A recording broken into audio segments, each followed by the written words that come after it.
Our speaker this evening, Nicholas Basbanes, began his career as an award-winning investigative reporter during the early 1970s. He then was literary editor of the Worcester Sunday Telegram from 1978 to 1991, and for 8 years after that wrote a nationally syndicated column on books and authors. His first book, A Gentle Madness, Bibliophiles, Bibliomanes, and the Eternal Passion for Books, was a finalist for the National Book Critics Circle Award in Nonfiction for 1995 and was named a New York Times Notable Book of the Year.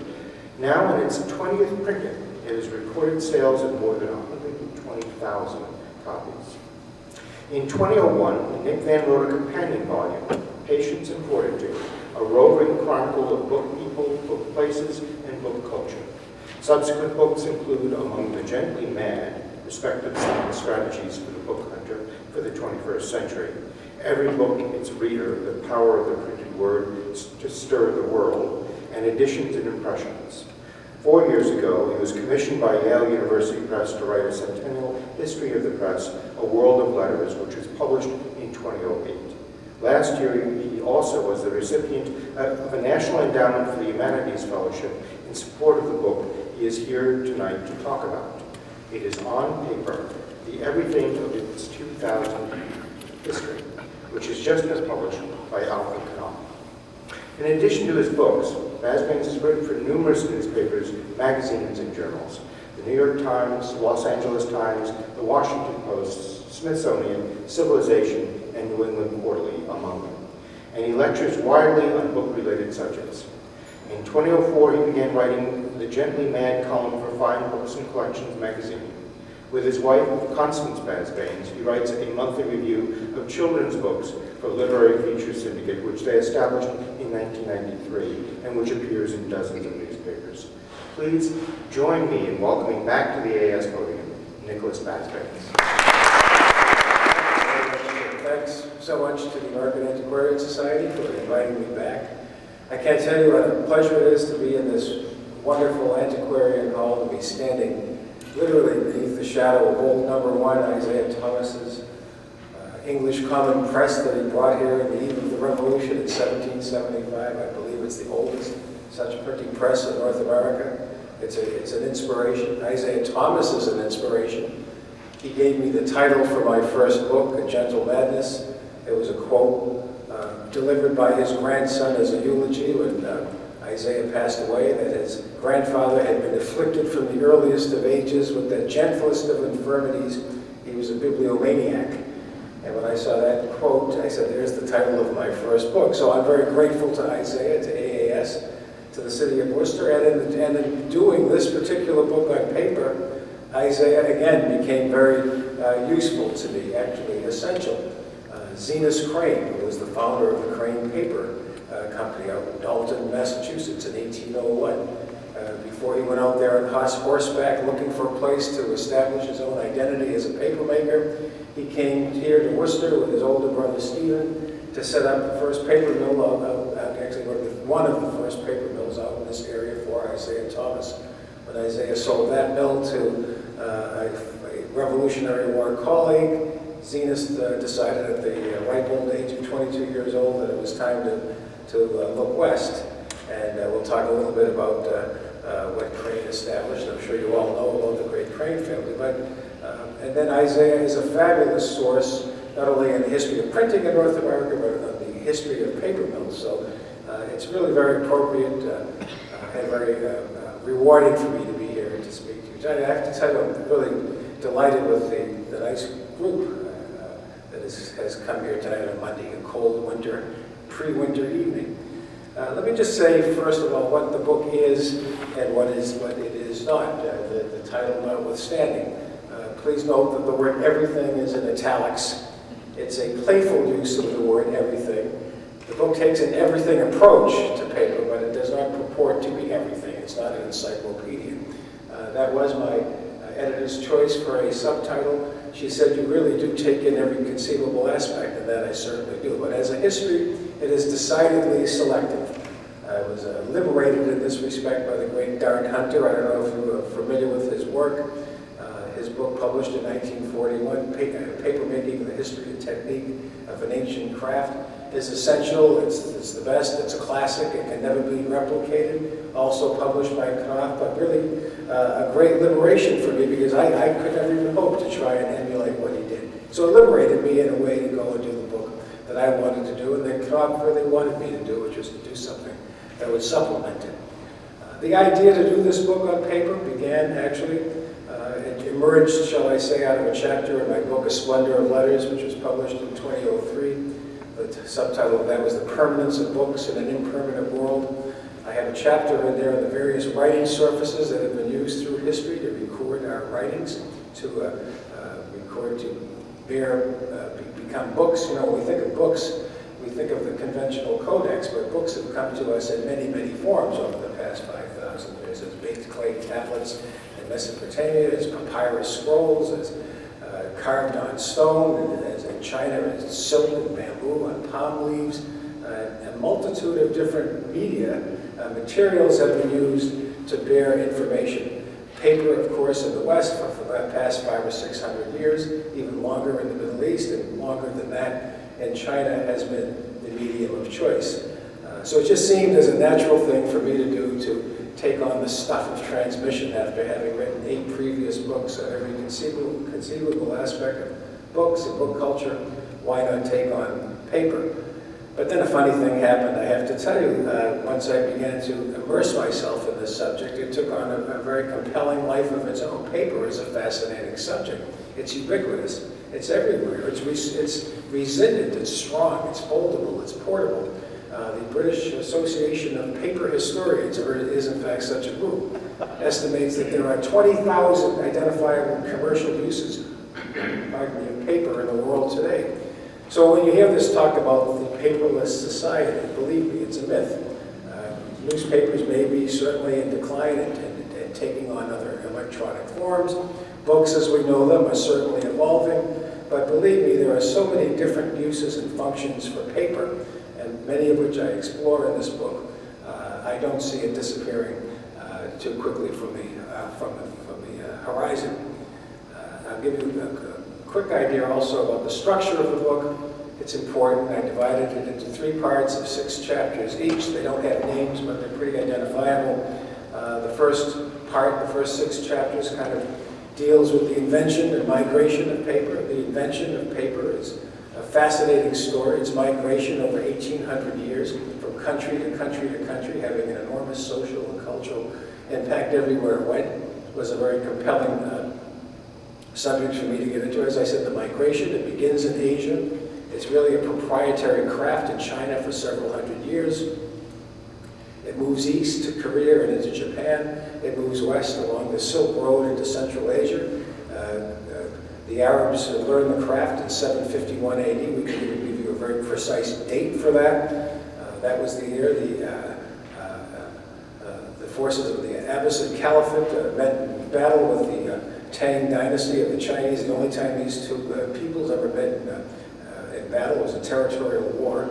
It's recorded that Chinese prisoners included some paper makers, and in return for their lives, they taught the Arabs the craft of paper making, and they instantly, almost immediately, set up the first paper mills in that region of the world, and for 500 years, they led the way, ultimately delivering it to Europe in the 10th or 11th century. So the migration was a fascinating story for me, but it was I dealt with it very, very, very selectively, because there are other histories that deal with paper making historically, and I refer you to them. Refer to them in my bibliography and in my notes. The second section is more on the application, how it's been used culturally and the cultural impact. I have a number of assertions that I make.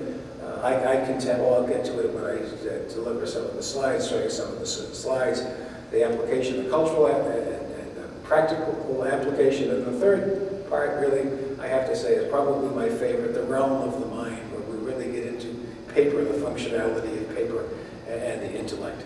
So without any further ado, also know, please, the word a self-confessed bibliophiliac. That's an invented word. I have a wonderful editor, Vicki Wilson.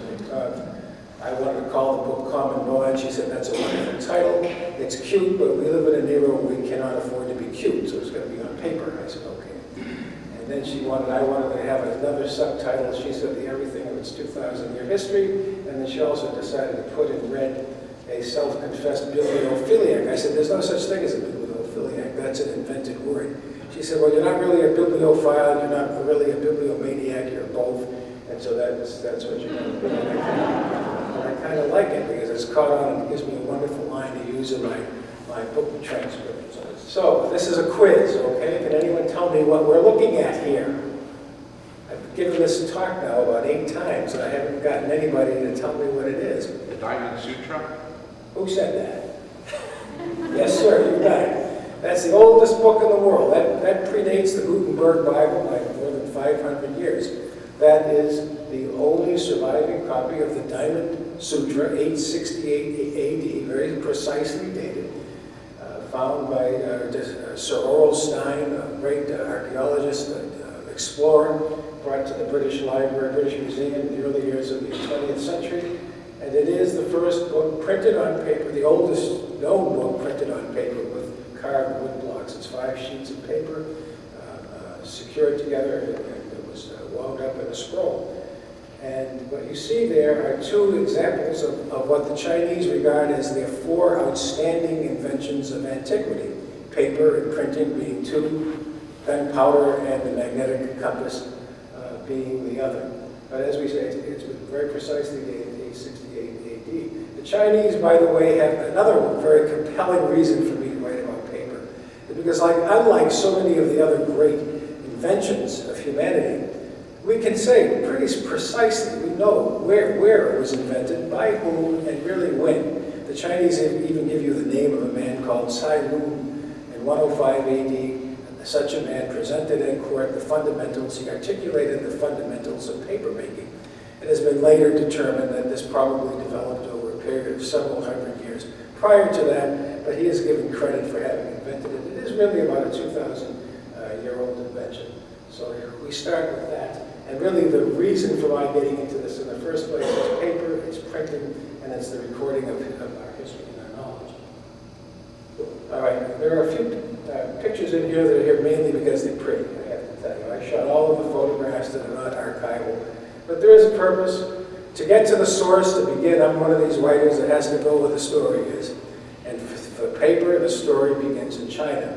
In 2007, I traveled with a small group of paper historians, believe it or not, who are going to Yunnan and Sichuan provinces in China to find and to locate and to really interview paper makers who are applying the craft in much the same way as it was done when it was invented 2,000 years ago. It is a vanishing skill.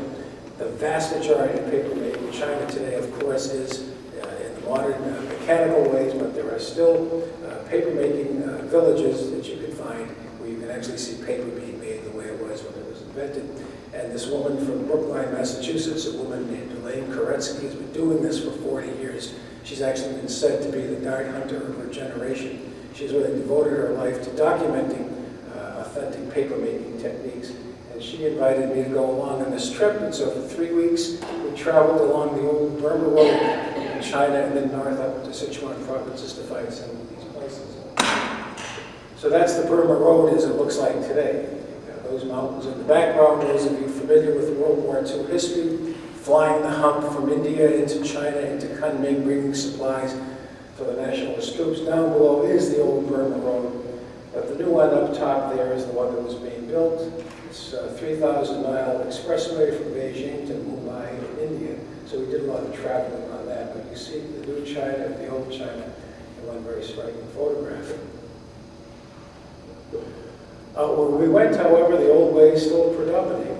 That's Elaine at the top on the right, leading the group up a flight of 300 stairs up a hill. This place looked like James Hilton's Shangri-La or Lost Horizon. Wonderful water. Where good water is where you'll find great paper making. The gentleman you see in the lower left is Guan Kaiyun. He is a member of the Chinese Academy of Sciences. He's a world-renowned botanist. He was our guide on this trip. He speaks perfect English.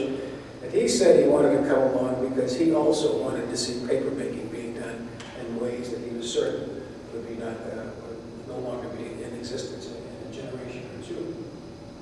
So this is a gentleman at a place called Jade Spring, and outside the city of Taichung, near Burma. And his family had been making paper at this site for about 600 years, give or take. He didn't speak a word of English, but he told us while we were there that his family would be closing the mill in about a month or two. The reason being not for lack of business, but because the grandson was out on the highway that you just saw building the new road, was not interested in carrying on the tradition, so they would be closing the business. Now, he is a paper maker, having picked it up over many generations, but as you'll see, most of the work is done by his wife. That is she there on the left, and that's his son up there on the right. Now, I'll be showing you a lot of slides here of really paper making, the steps in the process. I could also have shown you some illustrations that had been made in China hundreds of years ago. The steps aren't much different. Instead, I just thought I'd show you pictures of these people doing today what their forebears have been doing for many hundreds of years. This is the delivery of the mulberry trees, the branches from the paper mulberry tree. What they will be doing is scooping out the inner fiber from behind the bark. It's called bast.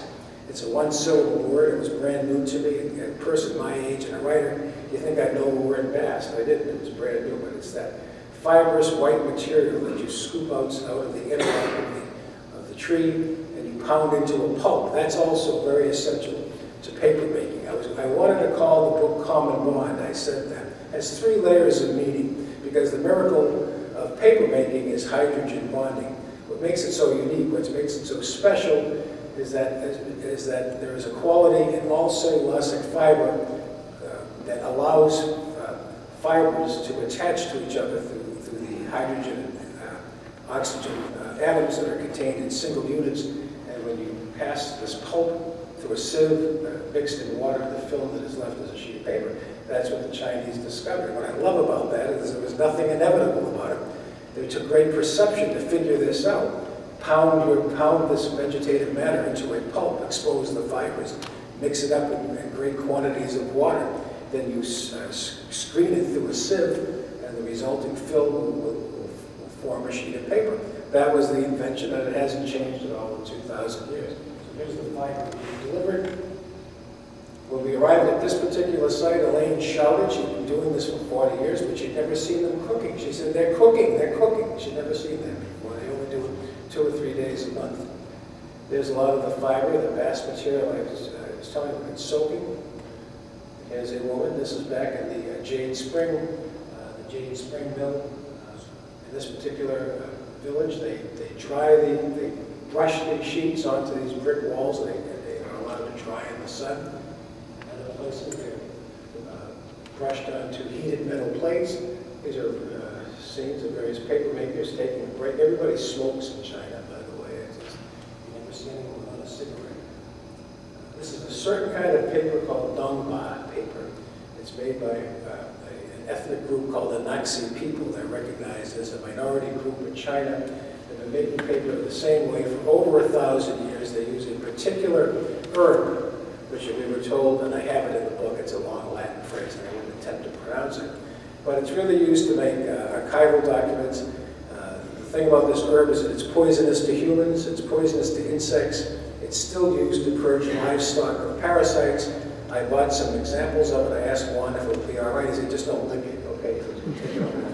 And actually, I bought some cards, beautiful cards, business cards, and I hope to find someone with a letterpress to print something on it, but it's really exquisite paper. That's a little coarser. So a lot of the paper we saw being made was spirit paper, and of the 1.3 billion people in China, many millions of them still practice Buddhism, and a lot of this paper, this was at a temple outside of Kunming, finding productive use. So from Yunnan province, we went up to Sichuan, the land of the panda bear, where the fiber of choice up there is bamboo. This is the great inland sea, the bamboo forest. It's often said, why did it take people in the West so long to learn how to make paper from trees, which really wasn't mastered until the 19th century, and even then not very well. Well, the Chinese have been doing it for hundreds of years from bamboo. Well, bamboo is a grass, it's not a tree. And there are certain compounds in trees that you don't find in bamboo. which makes it possible to make paper from the bamboo. You see the young saplings that are used, branches from bamboo. Again, paper making. 2 cigarettes. This was fabulous paper, by the way. This was called a Xuanza paper, named for a region in China. It's exquisite calligraphic paper, also used for artworks. Big, these large pieces. It's really quite wonderful paper that we photographed that my editor, Vicki Wilson, really loved. She chose to use it as the frontispiece, or part, basically the frontispiece for the book. This woman is credited with being the first female paper maker in China. In Chengdu, they have a statue erected to her where she actually made her paper. The spring you see on the left is the spring where she drew her water. You can also get tea made from that spring when you go there today. No, if you will, the hibiscus on her gown. She used the hibiscus flowers. I said you can use any kind of plant in making paper. She used hibiscus, and the examples of her paper that survive have a reddish and pink tinge to it. She also was a pretty prominent poet, and a number of her poems survive. There was an edition of her poems published a few years ago, and that is I love it. In China, they erect a statue to a paper maker. I mean, where else are you going to find that? So from China, we go to Japan. Now, Japan, I made no effort. I'm going to tell you, there was no idea here to travel throughout the world and really examine paper making in all the countries where it has traveled. But Japan really was essential. Paper came to Japan about in the early years of the 6th century, came from Korea by way of Buddhist monks. And in this particular city, about 4 hours northwest of Tokyo, facing Korea on the coast, there are still about 50 or 60 hand paper makers. In Japan, the process was embraced and actually carried to a much higher level, where paper became part of the culture, became part of the religion. Purity and the color white becomes synonymous with paper and also spirituality. The word for God in paper is the same, kami. Whether that's coincidence or not, I don't know, but every year in this city, there's a kami to kami festival where from the top of this mountain that you see here, and at that temple, which is dedicated to the goddess of papermaking, who has been revered in this village for over 1,000 years. The effigy is brought down from the top of that mountain for 3 days, and she's carried about the town where they all vie for her attention. But that was one of the reasons I wanted to go to this village. Not only did I want to go and see where papermaking entered Japan and how it entered the cultural life, but I wanted to pay my respects at the temple erected to the goddess of papermaking. But even more than that, I wanted to visit with the living national treasure papermaker, who you'll see in the next slide. But this is a close-up of these paper swaths that hang from the lintels of that particular temple. There's a Canadian woman by the name of Dorothy Fields. She wrote a wonderful book published a few years ago called Paper and Threshold, and it really examines the role of paper in the spiritual life, not only of Japan, but in many parts of Asia. I really recommend it. That's the little litter that they carry the effigy around, and that in Japanese tells her story, how she came to the villages in 500 AD or so and said to them, you need a way of life to supplement your rice growing. You don't make enough of a living from your rice. I'll teach you paper making. Honor her for that. These are a couple of 18th century images of Japanese paper making, just to show you that the process is pretty much similar everywhere you go. And there's Ichibei Iwano the Ninth. He is the 9th member of his family to be a master paper maker. He's a living national treasure. His father, Ichibei the Eighth, was the first living national treasure paper maker, so designated in Japan. I spent the morning with him, seated in his study here, and then also going out into his paper-making studio. He spoke no English, but we had a wonderful translator, and he said his paper is the best, and it is regarded as some of the best because he makes it the same way the goddess taught us. I mean, that's you can't make a cold one. And here he is. We talk about a living national treasure paper maker. That's his son, Junichi, at the bottom. He will be the 10th. And by the way, you're not given the name Ichibei at birth. You only are given it when you agree to be a paper maker. So if it's not the son, it could be a nephew. You have to agree to follow in the craft. And so there is his son. There they are on their knees in the water room with their hands in freezing cold mountain water. That's another reason that this village is so, it makes such wonderful paper, is because of the water and this cold mountain water. And what they're doing is they're removing specks of bark one by one from this kozo. It's the inner bark of the mulberry tree. His paper is world renowned, and here he is coming up to meet us. And again, as the gentleman I showed you earlier, the person who really makes all the paper is his wife. And here she is. She's been doing it by his side for 50 years, and there he is supervising.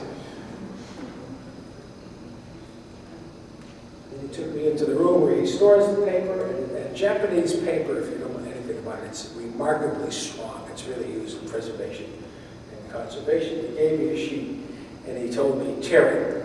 I said, I couldn't tear something beautiful like this, so I declined. So he took it from me, and here he is going through. But what he really wanted me to see is that one little fiber that you see down there. That's just one kozo fiber that makes it this matrix of fibers that makes it an extraordinary sheet of paper. And I bought one of his pieces of paper, by the way, a large one. And I hope to frame it and put nothing on it. I mean, how often would you want to just frame a piece of paper? And that little strip with his paper and his writing, that's his little symbol down below. The joy of living with paper, so I'm told. And that's my little paper recorded there. Before I transition away from Japan, I wanted to show you this particular charm. This is actually older even than the Diamond Sutra. It dates to 764, 770. It's a prayer called the Dharani. And it was ordered made in an edition, shall we say, of 1 million copies by the Empress Shotoko, who was pleased that she had survived a plague and also had survived an uprising. So she ordered that 1 million of these particular scrolls be made. They were printed. The plaque that you see in the upper left is from the UCLA example that I saw and handled. The one on the right was recently sold at an auction heritage for, I think, a very reasonable amount of money, $32,000. When you think this is a piece of white paper, printed paper, that goes back, all these years, hundreds of years. And they were all, by the way, each one was inserted in one of these pagodas. So there were 1 million of these handmade 3-tiered pagodas to contain this sheet of paper. The year is very significant too, because at about the same time that this is happening, paper making, as I mentioned earlier, is being passed on to the Arabs. Now the Arabs really led the world for about 500 years or so, but they really didn't document how they did it. This is a very rare Kashmiri manuscript that I located from the British Library. It's only about 200 years old, but it still shows the Arabic way of making paper. You see the stampers up on the upper right where they stamp the fiber. The two men are kind of cleaning the fiber up on the upper left, and they're doing the various steps that we were discussing earlier of paper making. Once it came into the Arabic, Central Asia, Samarkand, Central Asia, modern-day Kazakhstan became the center of paper making. It spread throughout the Arabic world. The Arabs brought it into Spain at the end of the 11th century. From Spain, it went to Italy. Why did the Arabs so take to paper making? Because this was around the time, just about 100 years after Muhammad started spreading his gospel. It was really for Quranic script, but also Arabic scholars were doing world histories, maps like you see up there. These are from the 12th, 13th, and 14th centuries. These are exquisite examples of Arabic paper. And I chose this one because it was North Africa in the 11th century, which is just about the exact same time that paper making is being brought by the Moors into Spain, which they controlled for about 900 years. The migration is a fascinating story.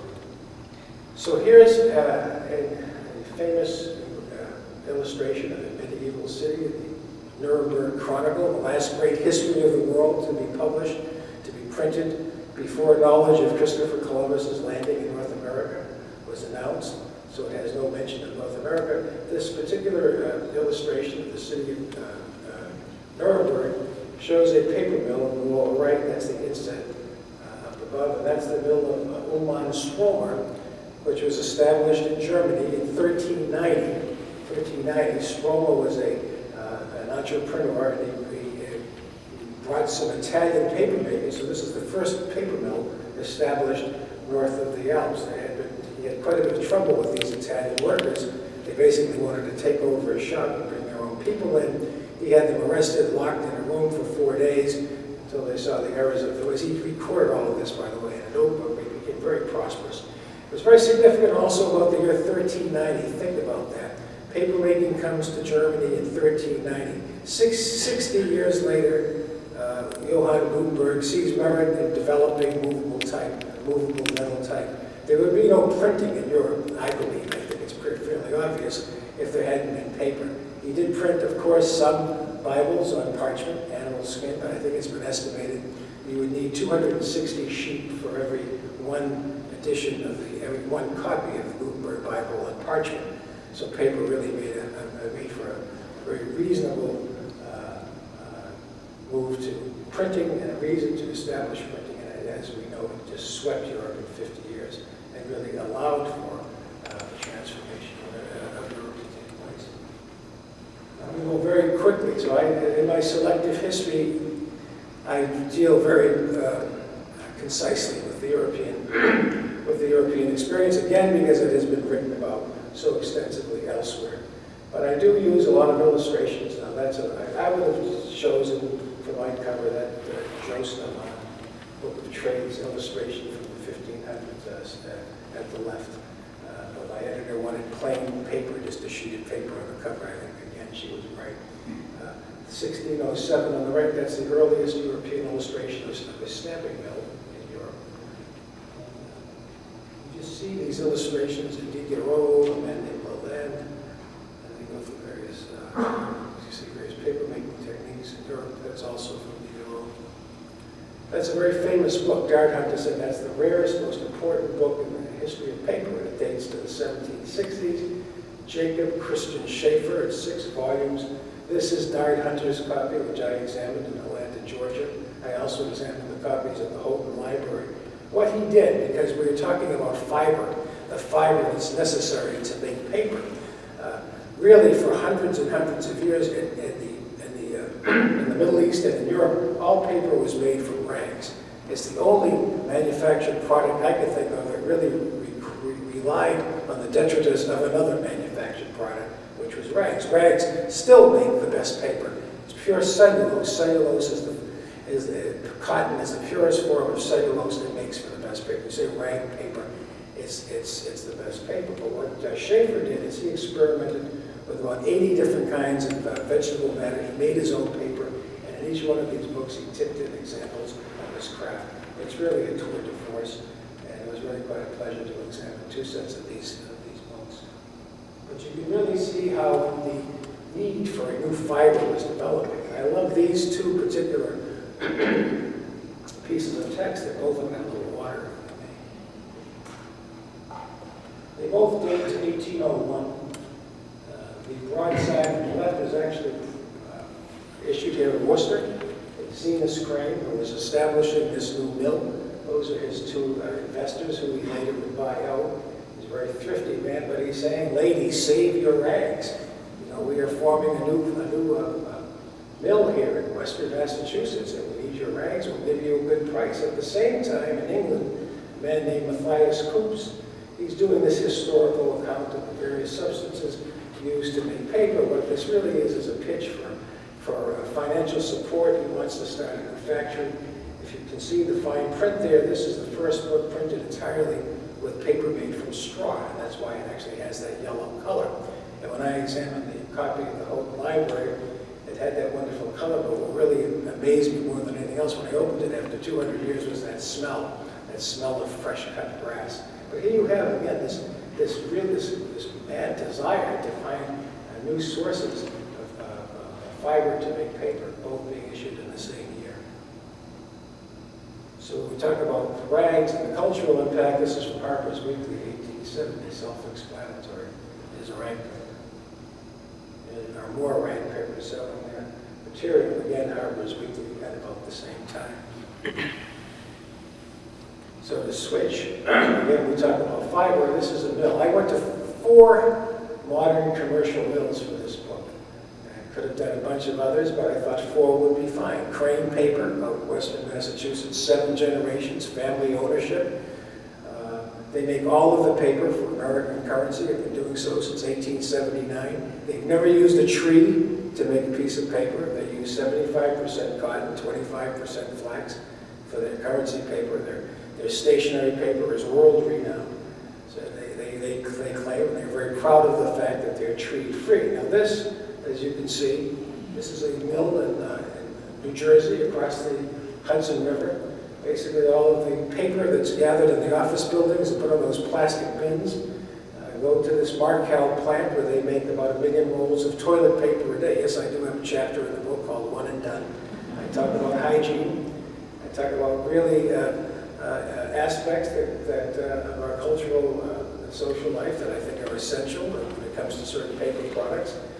Here, those various abbreviations you see, COW, clean office waste, curbside, magazines, a few others.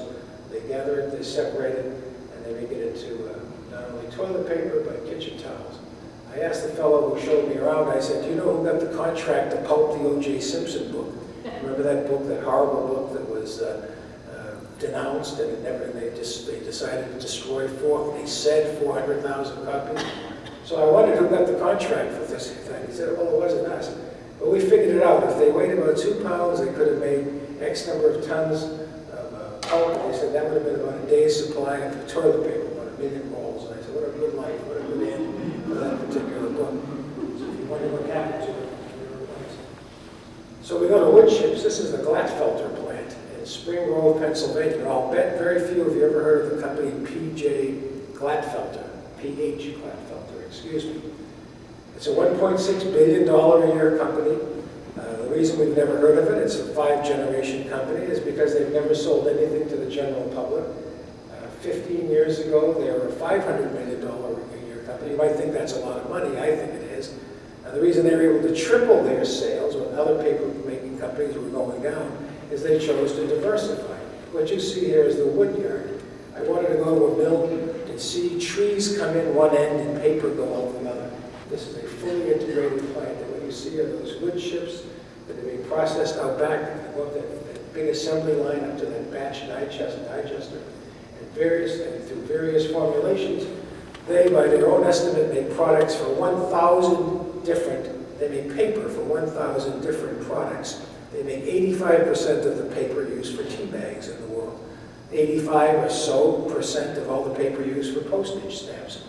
They make all of the paper for Reese's peanut butter cup wrappers, all the paper for Heineken beer labels, any number of different things they make the paper for.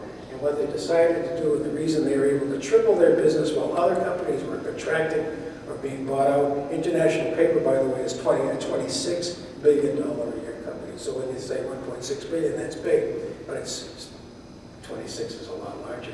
But what they did do is they diversified. And they are really the chapter. They are in the chapter that I call at the crossroads. So again, when we talk about paperless society, well, they found uses for 1,000 different uses for their paper. They also make just about all the paper in the United States and North America for books. They are the premier manufacturer of paper for book publishers, including my book, Random House and Crop. They use all Glatfelter paper. That's old number, this is old number 1, that's old number 5. That's an 1884 drying machine in the Glatfelter plant. The day we were there, they were making paper for Hallmark cards. They make all the paper for Hallmark. Many other things. There's Glatfelter paper spooling away. I like this picture for a couple of reasons. Those spools you see on the upper left are pastel shaded paper going to the Hallmark company. They're going to be envelopes with greeting cards. If you look at the picture in the lower right, if you look closely enough, you'll see the faint outline of Benjamin Franklin. That's at the Crane Mill. I got on my back to shoot that picture. I just couldn't stop it. It was moving along at 60 miles an hour, but those are Franklin's. Those would be Franklin $100 notes, as you can see on the left. They're doing some spot sampling of some of the paperwork. But you really talk about going from one extreme to the other in the use for paper. You know, if it's made well and if it's used the way it's designed, it's, say, toilet tissue, its functionality doesn't go for more than a few seconds. I haven't timed it. But if it's also made well for paper for a book, I've held in my hands William Scheide's Gutenberg Bible, which was printed in the 1450s. That's over 500 years old, and it still is brilliant and is stunning today, 500 years after it was made, as it was. It's just a fantastic experience. When we talk about the resiliency of paper, you really cover quite a wide thing. We were talking earlier with Ellen. That's the Basbanes book that will be sold in New York in a couple of weeks. I put that in here because I also maintain, and I argue in this book, that paper is the only manufactured product I can think of, name me another if you can, that accrues value strictly and solely and only by virtue of the intellectual construct that is placed upon it, whether it's written, printed, drawn. This book is said, this particular book, which is not in the greatest of condition, as you can see, I think Ellen has probably handled this copy at the Boston Public Library, where it is no longer being housed, but it's not even in the best of condition. But it's the estimated price for this is going to be from $15 to $30 million for paper that is, you know, paper, right? It's a 16, 40, whatever it is. And where does the value come? It comes from what we place on it as an intellectual construct, as I say. Another pretty picture, but it's water, and it's the falls into lower falls into. And that's where some of the very first paper mills in Massachusetts were established. Actually, the Cranes had a mill there before they started coming out this way and going out to Dalton. But again, the three essentials to paper making: fiber, water, and a screen mold. That's one of the three. Okay, another quiz. Can anyone tell me what these are? Oh, good. Nobody knows. They're stamps. What kind of stamps? Royal stamps. Actually, what they are, in my chapter that I call Rags to Riches, and it's very to be taken very literally, it's about paper in America, from colonial times up to the present. I point out that in 1765, the United Kingdom passed the Stamp Act of 1865, which was going to be a tax on every form of paper transaction.